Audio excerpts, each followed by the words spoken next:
संसद में हंगामे के बाद लोकसभा से विपक्ष के और भी कई सांसदों को पूरे सत्र के लिए निलंबित कर दिया गया है।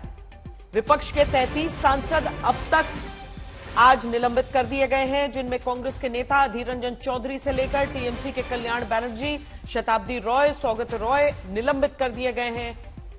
डीएमके के राजा, दयानिधि मारन समेत 33 सांसद निलंबित कर दिए गए हैं। यानी अब तक लोकसभा के 46 और राज्यसभा के एक सांसद समेत 47 सांसद निलंबित किए जा चुके हैं। आज जो 33 सांसद निलंबित किए गए हैं, इनमें 30 पूरे सत्र के लिए निलंबित हुए हैं। ये सवाल मांगने से, ये प्रश्न मांगने से ये लोग हमें सस्पेंड किया। अरे अभी तक रमेश बिदुरी का खिलाफ कुछ नहीं किया, अभी तक प्रताप सिम्हा जिन्होंने पास इशू किया उनका खिलाफ कुछ नहीं किया। हमने जवाब मांगा, हमको सस्पेंड कर दिया। ये तो लोकतंत्र के हत्या है और कुछ नहीं है। सर अब आगे आप लोगों का क्या रहेगा? हम हमारे सारे नेता सस्पेंड, हाँ मैं भी सस्पेंड हो चुके हैं सुबह से, और कई दिनों से हमारा मांग बड़ा सीधे मांग कि एक तो ये कि हमारे जितने एमपीज को निलंबित किए गए हैं उनको बहाली हो, और सदन में आकर हमारे गृह मंत्री एक बयान दे। सदन चलाना सरकार की फर्ज बनते हैं, और सदन चलाते समय लोकतंत्र के मुताबिक विपक्ष को साथ में रखना जरूरी होते हैं। विपक्ष को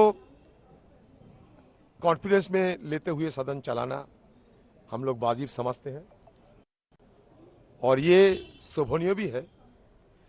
लेकिन आज की सरकार तानाशाही की चरम शिखर पर पहुंच गए हैं। उनके पास बहुमत है, और बहुमत की साथ साथ बाहुबली की डंडा घुमा रहे हैं। More than 40 MPs are on suspension. देखिए, देश आज साफ साफ देख रहा है कि पार्लियामेंट के अंदर कैसे बुलडोजर चलाया जा रहा है।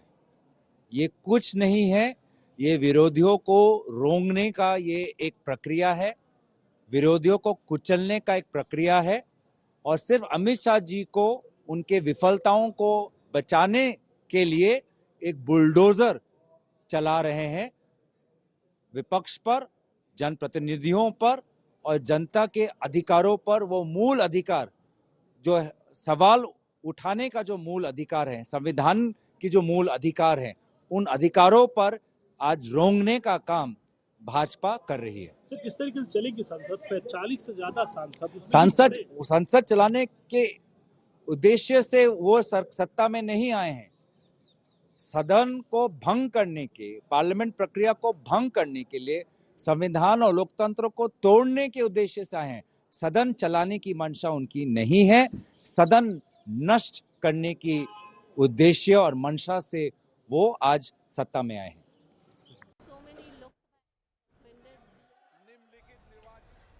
हमारे संवाददाता हिमांशु मिश्रा इस समय हमारे साथ जुड़ रहे हैं सीधे संसद भवन से। हिमांशु, ये बताइए कि जो हुआ है अप्रत्याशित है। प्रधानमंत्री ने हालांकि अपनी तरफ से कहा भी कि संवेदनशील मामला है और इसको बयानबाजी से या हंगामे से नहीं डील किया जा सकता है, लेकिन इतनी बड़ी संख्या में अगर विपक्ष के सांसद आगे अब कार्रवाई में हिस्सा नहीं ले पाएंगे, तो एक तो विपक्ष की स्ट्रैटेजी क्या होगी, और सरकार पर अब जो आरोप लगने वाले हैं वो भी स्पष्ट है। देखिए, बिल्कुल विपक्ष इस बात को लेकर अड़ा हुआ था कि संसद में जो कुछ हुआ उसको लेकर जो है पूरी चर्चा होनी चाहिए और इस पर सरकार को जवाब देना चाहिए।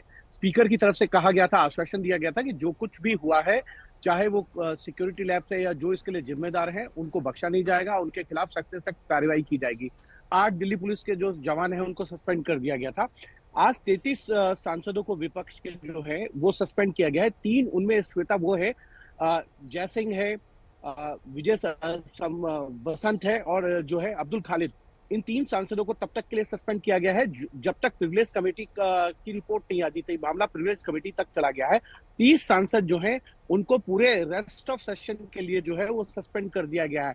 13 सांसदों को जो है वो शुक्रवार को सस्पेंड किया गया था। तो अगर आप टोटल देखेंगे तो इस वक्त जो है 47 सांसद जो है वो जो है लोकसभा के सस्पेंड है और एक सांसद जो है वो राज्यसभा के हैं डेरिक ओब्रायन। आज जिन सांसदों को किया गया उनमें अधीर रंजन चौधरी, टी.आर. बालू समेत कई बड़े नेता, यानी अधीर रंजन जो है वो कांग्रेस के संसदीय दल के नेता हैं। उनके पास विपक्ष की मुखर जो सबसे बड़ी आवाज है वो अधीर ही वहां पे नजर आते हैं, क्योंकि हर चीज में वो एक मेन अपोनेंट पार्टी के जो है संसदीय दल के नेता है। उनको लीडर ऑफ अपोजिशन का पद नहीं मिला हुआ है, लेकिन उन्हें एक हाईली ग्राउंड पे जो है उनको लीडर ऑफ अपोजिशन की तरह ट्रीट किया जाता है। टी.आर. बालू जो है वो डीएमके के संसदीय दल के नेता है। तो इस तरीके से चाहे टीएमसी हो या अन्य विपक्षी दल हो, उनके 33 सांसदों को अगर आज सस्पेंड किया गया तो ये माना जा सकता है कि जो भारतीय जनता पार्टी के एमपी हैं, जिनके द्वारा वो पास आए थे, जिनके जो उस कड़ी में जुड़े हैं जिसपे बीजेपी पर सबसे ज्यादा प्रहार विपक्ष के नेता कर रहे हैं, क्या उनके खिलाफ किसी तरह की कोई कार्रवाई? 2 दिन पहले बताया गया पुलिस को स्टेटमेंट देंगे वो, लेकिन उन पर क्या कोई कार्रवाई होगी? देखिए, उन पर अभी संसदीय लेवल पे तो कोई कार्रवाई नहीं है, लेकिन दिल्ली पुलिस की जो क्राइम ब्रांच टीम इस मामले की जांच कर रही है, उनके स्टेटमेंट रिकॉर्ड करने के लिए उन्होंने कहा था कि वो अपने आए स्टेटमेंट दे कि किस तरीके से जो है उनके ऑफिस से पास के लिए जो है रिकमेंडेशन लेटर जो है वो गया था लोकसभा स्पीकर को। तो वो क्लैरिफिकेशन उनकी तरफ से दिया जाएगा। लेकिन फिलहाल जो है प्रताप सिम्हा ने अपना क्लैरिफिकेशन जो है वो संसदीय कार्य मंत्री प्रहलाद जोशी को और लोकसभा स्पीकर ओम बिरला से मुलाकात करके दे दिया था। उन्होंने कहा था कि इसमें मेरी कोई गलती नहीं है। ये जो लोग हैं ये मुझे बहुत लंबे समय से अप्रोच कर रहे थे मेरे ऑफिस को कि हमें संसद भवन देखना है, और उसी बिहाफ पर जो है जो मधुसूदन है उनको वो उनकी कॉन्स्टिट्यूएंसी से आते हैं, और इसीलिए उनको जो है दर्शक दीर्घा का यानी कि विजिटर गैलरी का पास के लिए रिकमेंडेशन लेटर जो है उनके पीए ने उनको दिया था।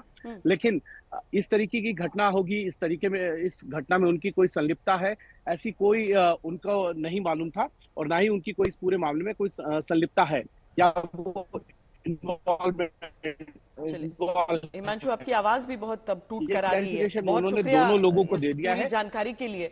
पहले हम संसद की वो तस्वीरें दिखाते हैं आपको, क्योंकि लगातार आज हंगामा होता रहा, जिसके बाद लगातार सदन को स्थगित करना पड़ा। सुबह ही लोकसभा स्पीकर ओम बिरला ने बताया था कि भले विपक्ष ये कहे कि संसद सुरक्षा में सेंध लगने पर सवाल उठाने वालों पर कार्रवाई हो रही है, लेकिन ये गलत है।